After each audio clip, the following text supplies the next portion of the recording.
નમસ્કાર, આપ જોઈ રહ્યા છો HK ન્યૂઝ. હું છું એન્કર અર્પિતા પટેલ. હવે જોઈએ અગત્યના સમાચાર. માનવતા અને ગૌ સેવાનું અનોખું ઉદાહરણ. પુરુષોત્તમ મહિનાની પવિત્ર એકાદશીએ ગૌ સેવામાં ઝળહળ્યા ભગીરથસિંહ ઝાલા. હિંમતનગર તાલુકાના દેરોલ ગામના કર્તવ્યનિષ્ઠ પૂર્વ સરપંચ તથા તાલુકા ભાજપના લોકપ્રિય મહામંત્રી ભગીરથસિંહ ઝાલા અને તેમના સેવાભાવી પરિવાર દ્વારા એકાદશીના પાવન દિવસે કરાયેલા અનોખા સેવા કાર્યની ચારે તરફ પ્રશંસા થઈ રહી છે.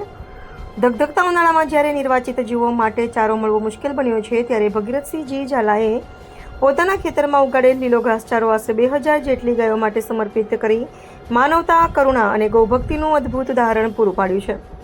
જીવદયા એ જ સાચી ભક્તિના સંદેશ સાથે તેમણે સમાજને માત્ર શબ્દોથી નહીં પરંતુ કાર્યથી પ્રેરણા આપી છે.